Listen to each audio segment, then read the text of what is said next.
Lepo pozdravljeni, spoštovani gledalci in drage gledalke. Na vrsti je osrednja informativna oddaja VTV Magazin in za vas smo tokrat pripravili naslednje prispevke.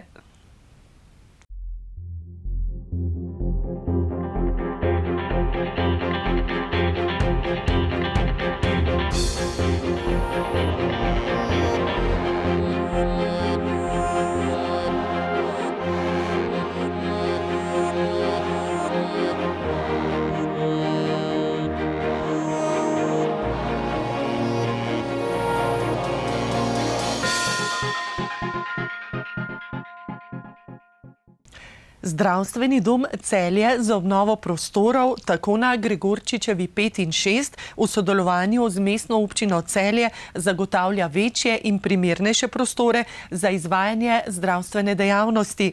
S prenovo Vile Sonja je ustreznejše prostore dobil tudi Center za duševno zdravje. Meščanska Vila Sonja iz leta 1923 je bila zadnjih 20 let prazna, ker stoji tik ob stavbi zdravstvenega doma Celje, pa so se v zavodu skupaj z mestno občino Celje odločili, da jo prenovijo in vanjo preselijo Center za duševno zdravje odraslih in specialistične psihiatrične ambulante. Zbrane ob odprtju so nagovorili direktorica zdravstvenega doma Celje, magistrica Alenka Obrul, strokovna direktorica zavoda primarika Jana Govc-Eržen, župan mestne občine Celje Matija Kovač in ministrica za zdravje doktorica Valentina Prevolnik-Rupel. Preden so vstopili v prostore prenovljene vile, so pred njo posadili drevo tulipanovec, ki simbolizira življenje. Center za duševno zdravje odraslih je do preselitve v Vilo Sonja deloval v sosednji vili, kjer ostaja Center za duševno zdravje otrok. Kaj bo boljše? Tim se je v teh letih, ki niso imeli primernih prostorih, izpopolnil. Tukaj je 25 strokovnjakov. Prostori bojo primerni, večji, svetli. Pacienti se bojo v naši hiši, verjamem, dobro počutili in tudi moji sodelavci. In verjamem, da tudi prej so delali dobro, nikako ni rekel, da so delali slabo, ampak če delaš in spremeš pacienta v takem okolju, se tudi on počuti spoštovanega, da se mi za njega zavzamemo, da bo pri nas dobil podporo in pomoč, ki si jo zasluži. Potrebe so ogromne, čakalne dobe kljub temu ogromne, ker projekt centrov je zasnovan zelo v redu, v smislu, da čim prej obravnavaš paciente in jih predaš naprej, ampak velikokrat to ni možno, tako da vsak zdravnik, če lahko rečem, ali psiholog, se veste, naši uporabniki se velikokrat vračajo in potem se to kroži in se samo širi mreža uporabnikov. Moram reči, da ta hiša je ogromna pridobitev za in uporabnike in za nas zaposlene in predvsem pomembna je ta domačnost, ko vstopijo ljudje, da nimajo občutka, da so v neki zdravstveni ustanovi, psihiatrija še vedno stigmatizirana. Centri pa zdaj omogočajo to tudi destigmatizacijo, vsak lahko pride do nas brez napotnice, kdorkoli za njega pokliče, tako da. V Sloveniji deluje 19 centrov za duševno zdravje odraslih in 22 za duševno zdravje otrok in mladostnikov. Krepimo torej time, izboljšali smo tudi sistem financiranja. Še naprej bomo delovali na področju preventive, na področju duševnega zdravja, tako da zagotavljamo, da se bojo vse te storitve, ki se izvajajo, seveda krepile še naprej. Kot veste, imamo kar nekaj težav, ne samo v Sloveniji, pač pa v Evropi z duševnim zdravjem, predvsem otrok. To pač prihaja zaradi vseh teh rizičnih faktorjev, kot je uporaba digitalnih aparatur, veliko sedenja in pač nasplošno drugačen način življenja, ki ga imamo, tako da se mi zdi izjemno pomembno, da vlagamo v to, da spremljamo potrebe. Veste tudi, da imamo kar nekaj predolgih čakalnih dob na tem področju, tudi s tem področjem se moramo spopasti, zagotoviti kader, tako da nasplošno celotna strategija kadrov, ki jo imamo na ministrstvu, je pomembna tudi za to, seveda tudi za to področje. Poleg zagotavljanja ustreznih prostorskih pogojev za izvajanje zdravstvenih storitev pa je prenova Vile Sonje za mestno občino Celje pomembna še zaradi drugih razlogov. Za mesto, ki zelo ceni dediščino, pa je pomembno seveda to, da nam je uspelo obnoviti eno stavbo, ki je zelo markantna, dolgo bila zapostavljena in ki predstavlja tudi nek vhod v samo mestno jedro, tule na Kersnikovi. Mislim, da smo s tem prostorom pridobili tudi en res lep ambient in da bomo lahko ta prostor naprej razvijali kot integralni del mesta. Vesel sem dobrega sodelovanja vseh služb, tudi tako Zavoda za varstvo kulturne dediščine, kot naših investicijskih služb in zdravstvenega doma, ter seveda močnega sofinanciranja Ministrstva za zdravje. Ker nekaj investicij imamo še v planu, zato nam to sodelovanje in dobre izkušnje seveda pomenijo tudi dobro popotnico za nadaljevanje. Med drugim bodo sedanjo reševalno postajo zdravstvenega doma preselili v prizide garažne hiše, na njenem mestu pa uredili parkirišče. Občina Šmartno ob Paki je občinski praznik obeležila s proslavo v tamkajšnjem kulturnem domu. Vrhunec večera je bila razglasitev častnega občana po 9 letih. To je postal akademski kipar Marjan Drev. Občina Šmartno ob Paki obeležuje občinski praznik na god svetega Martina. V sklopu praznovanja so pripravili različne dogodke, vrhunec pa je bila osrednja občinska slovesnost v torek zvečer v Šmarškem kulturnem domu. Dogodek, ki so ga občanke in občani podprli z množičnim obiskom, je slovensko himno odprl mešani pevski zbor Šmartno ob Paki. Župan Janko Kopušar je v nagovoru povzel opravljeno delo v letu od minulega praznika in naštel največje projekte, ki jih že izvajajo, oziroma tiste, ki jih načrtujejo za prihodnje leto. No, seveda smo še vedno v času po poplavah, v sanacijah, iščemo in delamo na tem, da bodo lahko tisti, ki se morajo preseliti, da bodo lahko šli na varne lokacije, da si bodo tam zgradili domove. Na drugi strani na področju komunale, kanalizacije Rečice ob Paki in pa vodovod v Malem Vrhu, kjer je praktično zadnjih 9 hiš v naši občini dobilo javni vodovod, kar mislim, da je izjemno velik uspeh, da je to malo občin v Sloveniji, ki se lahko s tem ponaša 100% pokritostjo z javnim vodovodom. Sicer pa tudi nekaj drobnih stvari na cestah, pa potem seveda tudi v družbenih dejavnostih, predvsem pa smo letos veseli, da je ugledala luč sveta, torej priredba bodoče šmarške himne O Šmartno moje, ki jo je pripravil naš moški pevski zbor Franc Klančnik v sodelovanju s seveda številnimi drugimi akterji v kraju, tako da tudi za dušo smo nekaj storili v tem letu. Šmarško himno smo na slovesnosti tudi slišali. Zapeli so jo obiskovalci, ki jih je na odru spremljal harmonikar. Vrhunec večera pa je bila podelitev občinskih priznanj tistim, ki so svojim delom v preteklih letih izstopali. Župan Janko Kopušar je podelil županovo priznanje mladim Ani Rogl ter mladinski sekciji gledališča pod Kozolcem. Županovo priznanje sta prejela Franc Mori in Ana Pirečnik, plaketo občine Šmartno ob Paki pa Marija Pola Krožič in Zoran Predolnik. Grb občine Šmartno ob Paki sta prejela Avgust Reberšak za dosežke na področju delovanja društev ter izjemen prispevek k razvoju in ugledu občine in Jože Robida za dosežke na področju strokovnega in kulturnega udejstvovanja ter izjemen prispevek k razvoju in ugledu občine. Jaz sem pač delal celo življenje tisto, kar me je veselilo, včasih tudi kaj, kar me ni. Ponad pravi sicer, da krogla in nagrada nikoli ne zadeneta te pravga, ne? Ampak jaz se danes s tem ne strinjam, je že moralo tako biti, kot je bilo. Skratka, nabrali se je tega v teh letih kar precej in če so v mojem dragem kraju v Šmartnem ob Paki presodili, da si za to zaslužim to visoko občinsko priznanje, sem jaz njim predvsem hvaležen. Po nekaj letih so spet podelili naziv častni občan občine Šmartno ob Paki. Prejel ga je Marjan Drev za življenjsko delo ter izjemen prispevek k razvoju in prepoznavnosti slovenske kiparske umetnosti. Seveda sem zelo počaščen, še vedno sem Šmarčan in bom Šmarčan ostal. Nimam kaj reči, presenečen sem, tega nisem nikoli pričakoval, ampak se je zgodilo, kakor se je zgodilo. Nisem imel nobenega namena, da bi to priznanje kdajkoli zavrnil, da ne bi izpadel čudno ali pa nenavaden. In zelo hvaležen sem, da sem to dobil in še naprej bo tako, kot je bilo. Za mene se ne bo nič spremenilo. Marjan Drev je akademski kipar in doktor likovne teorije, član Društva likovnih umetnikov Maribor. Na kaj pa je pri svojem delovanju najbolj ponosen? Marsikaj sem delal. Najprej v glini, potem sem se preizkusil tudi v kamnu, kar je bila zelo prijetna preizkušnja. Ukvarjal sem se z likovno teorijo, zato ker mislim, da je umetnost v eni veliki krizi, sploh likovna umetnost, in da je tu potrebno nekaj postoriti.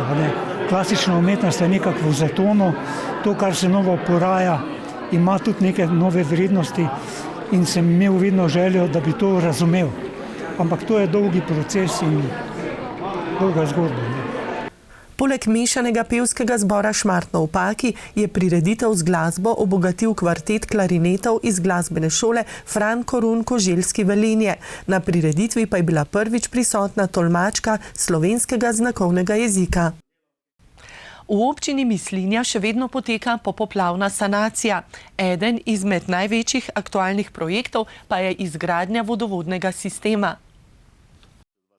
Občina Mislinja je na zadnji seji občinskega sveta sprejela rebalans proračuna za letošnje leto. Proračun za leto 2026 pa so dali v prvo branje, sprejeli pa naj bi ga v mesecu decembru. Rebalans je bil potreben, ker so sprejeli nekaj novih projektov. Kar se tiče Stari Bajere, potem predvsem pa je bil rebalans zaradi teh naravnih nesreč, ki so se zgodili leta 2023 in 2024, tam smo mogli nekaj spremeniti, ker smo usklajevali še tudi z državo in je bil potreben rebalans. Je pa kar se pa tiče za naslednjo leto, je pa to prvo branje in pa seveda problem je bil tudi vodovod, ki smo dodatno še delali, kar je bilo v planu kar za okrog 300.000 evrov. Se pravi, smo tudi tu mogli imeti zagotovljen rebalans, se pravi, polovico sredstev zagotavlja lokalna skupnost, polovico sredstev pa dobimo od države. Vodovod bi radi nadaljevali tudi v naslednje leto, tu že potekajo sestanki in verjamem, da bo vsi ti plani, kateri smo si zastavili za naslednje leto, tudi uresničeni. Je pa res, da za naslednje leto je največji proračun, kar se tiče investicij, tudi urejanje teh plazov in cest, se pravi naravne nesreče.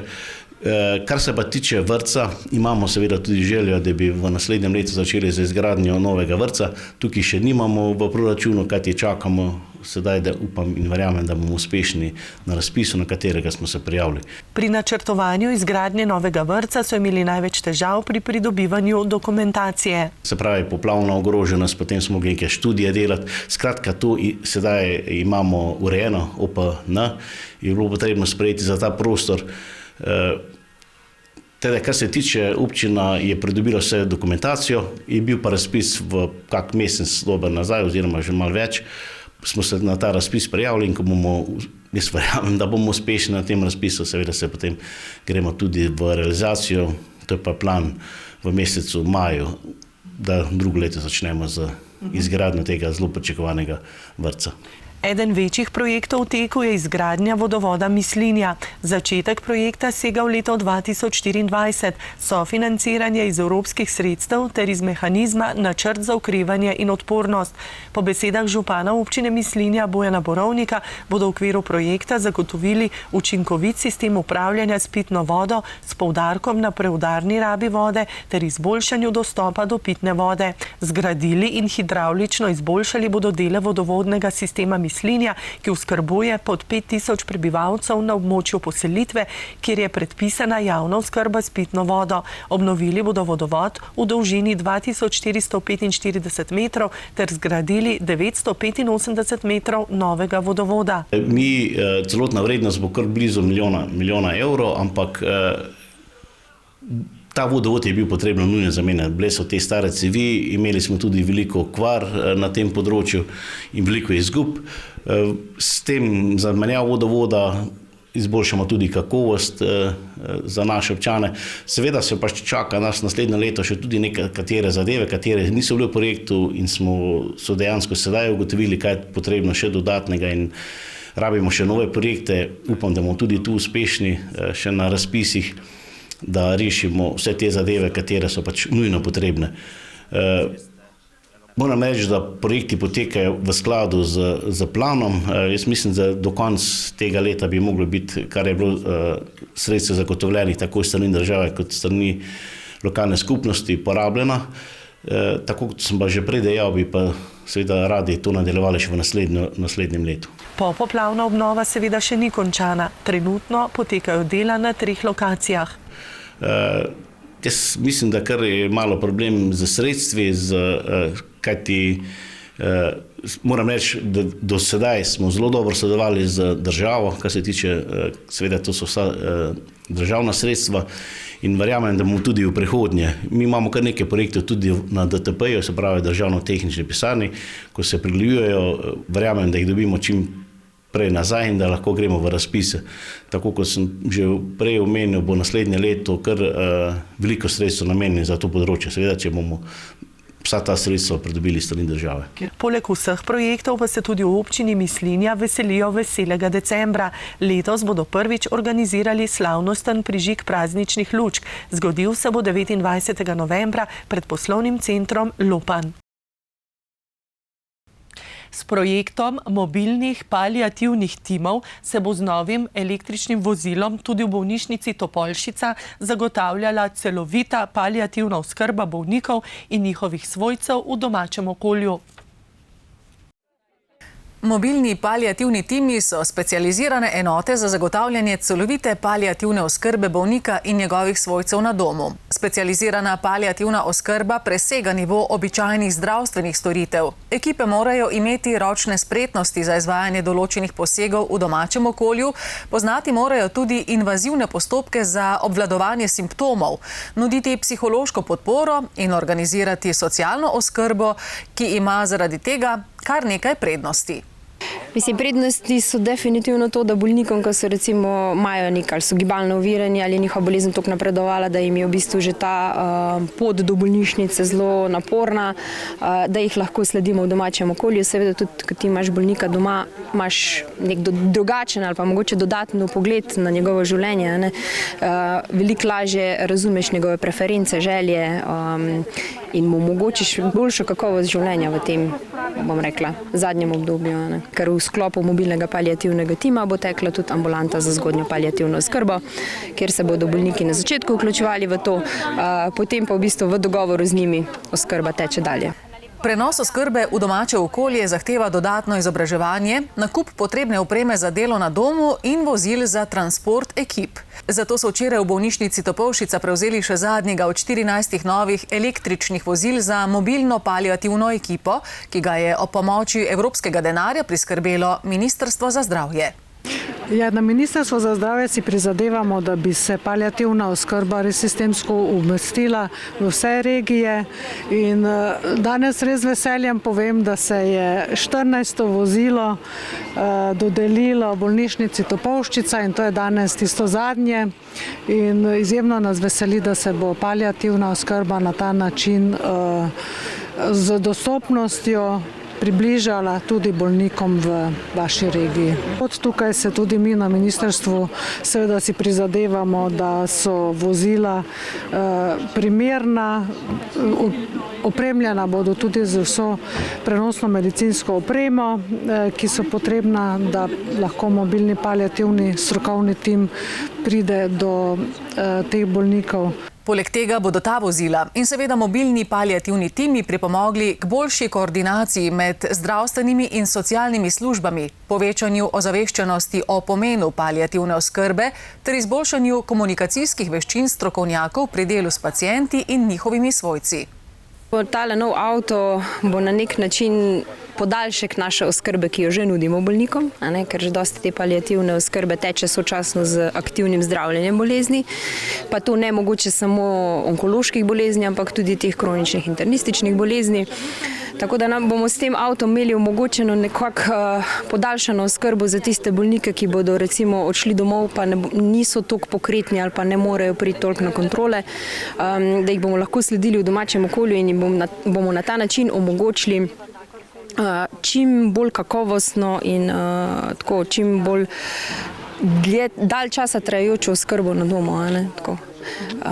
To ne pomeni, da bomo nadomestili patronažo družinske zdravnike tako, ampak da bomo v bistvu dodali tisto nekaj več za te bolnike, ki rabijo malo bolj specialno oskrbo. Uvedba specializirane paliativne oskrbe bo torej razbremenila obveznosti primarne in sekundarne zdravstvene ravni. Število transportov na posamezne posege se bo znižalo, manj bo nepotrebnih hospitalizacij in sekundarnih zapletov kot posledic nenačrtovanih posegov v bolnišnicah. Zato je tudi za bolnišnico Topolšica to izjemno pomembna pridobitev. Za nas je to zelo pomembna pridobitev. Namreč zelo veseli smo, da je ministrstvo prepoznalo potencial tudi v bolnišnici Topolšica in seveda tu se na tem mestu zahvaljujem celotni ekipi, še posebej koordinatorici gospe Maji Emert-Montara, ki je seveda nas zaslužila za to, da smo mi vključeni v mobilni paliativni tim, da smo pridobili te storitve, kajti na ta način bomo lahko naredili za naše paciente veliko dobrega. Paliativa je ena od vej, ki se razvija, ki je v tem trenutku zelo pomembna in lahko zelo veliko naredi tako za pacient, tako za njegova svojca in seveda za kvaliteto življenja v nekem obdobju, ki pač preko slej sledi vsem nam. Osnovni cilj projekta krepitve paliativnih mobilnih timov je torej zagotovitev potrebne opreme. Z novim električnim vozilom pa bo tudi paliativni mobilni tim bolnišnice Topolšica lažje sledil pogojem za zadovoljevanje potreb bolnikov in njihovih svojcev v domačem okolju.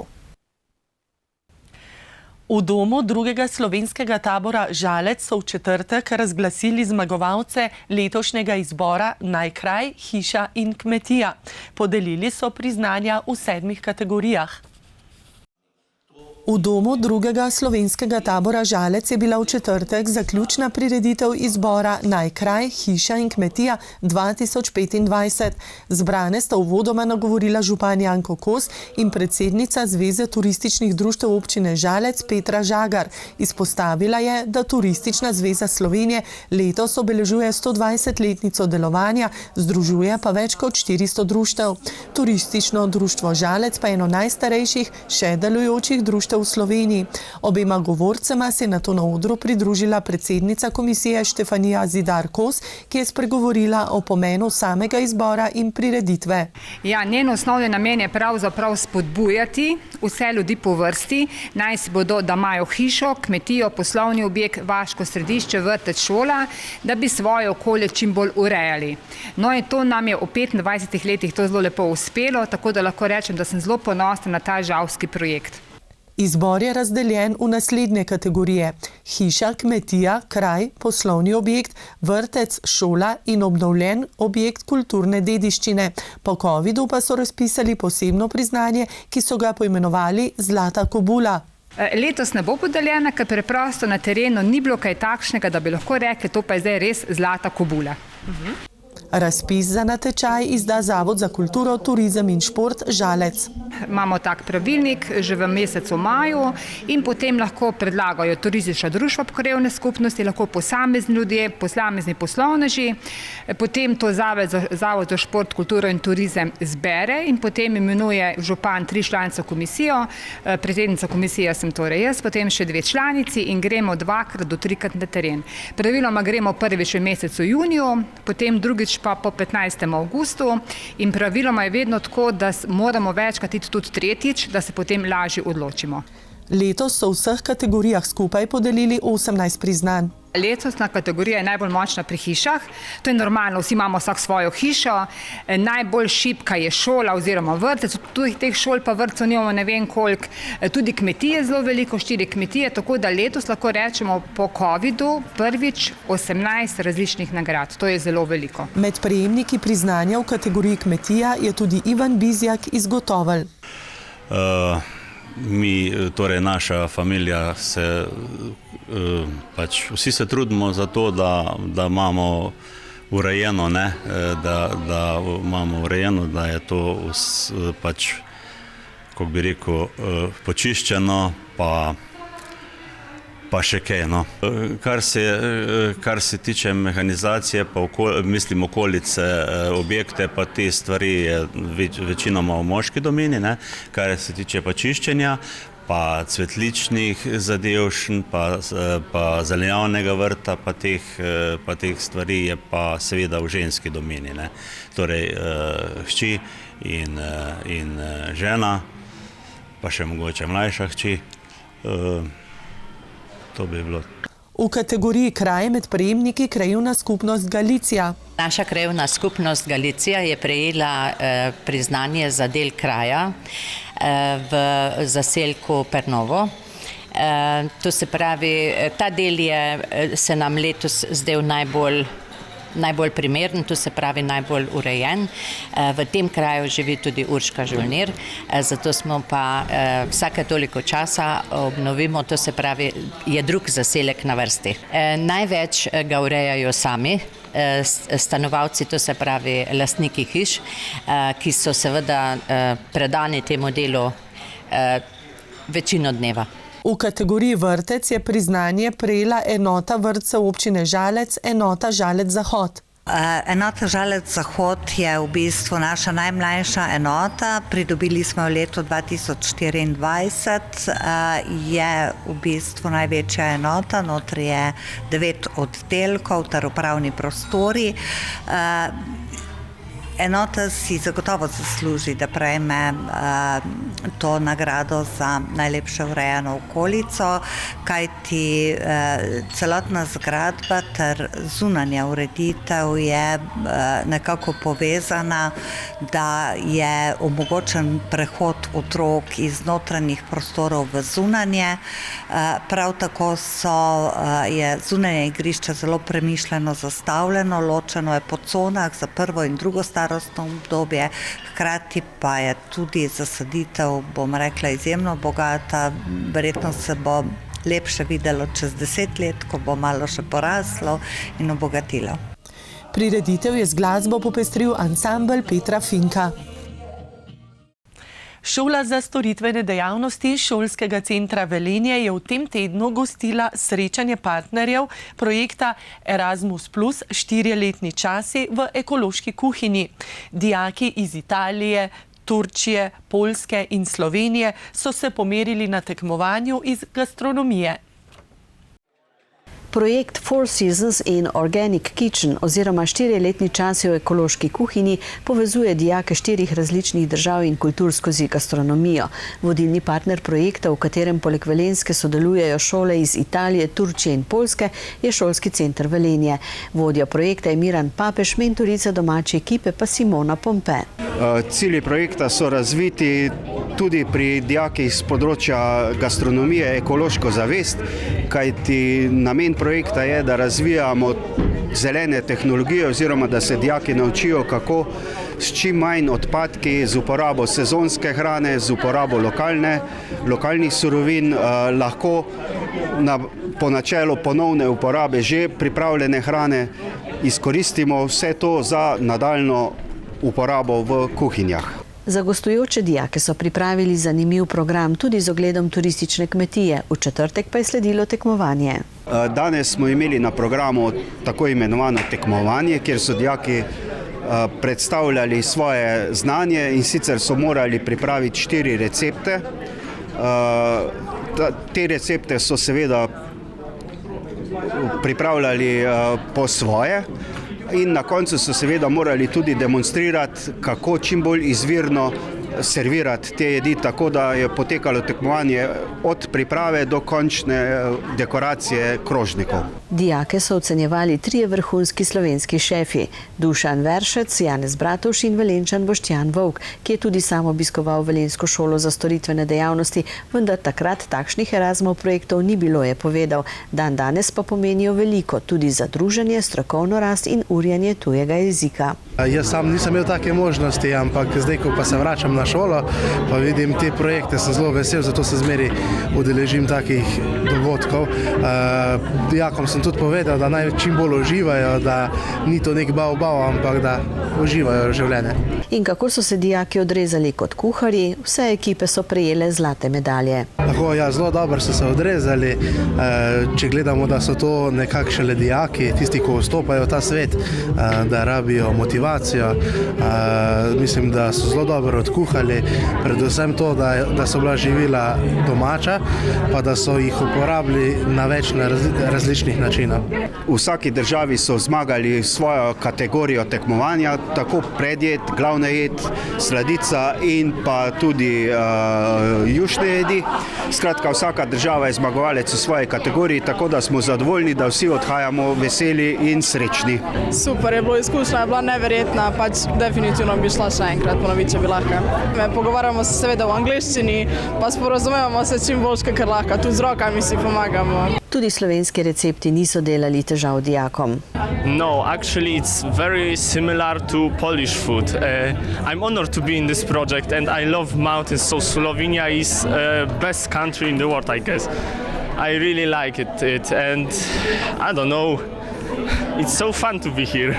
Ob podelitvi medalj za tekmovanje in priložnostnih daril za udeležbo v projektu sta dijake in mentorje nagovorila tudi ravnatelj šolskega centra Velenje Janko Pogorevčnik in državni sekretar na Ministrstvu za vzgojo in izobraževanje magister Andrej Sotošek. Kot je poudaril državni sekretar, takšni projekti gradijo skupen evropski izobraževalni prostor. S projektom 4-letni časi v ekološki kuhinji, s katerim želijo tudi povečati privlačnost gastronomskih poklicev, ki so ključni del turizma, so pričeli septembra 2024.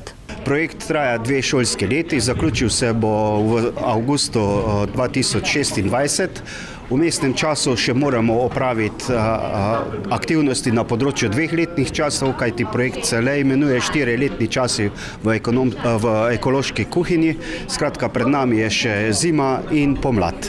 Kot še pravijo na Velenjski šoli za storitvene dejavnosti, gre za izjemno lep in poučen projekt, ki spodbuja boljše navade pri pripravi hrane tako v domačem kot poslovnem okolju, v dobro okolja in vseh, ki se trudijo za trajnostno prihodnost.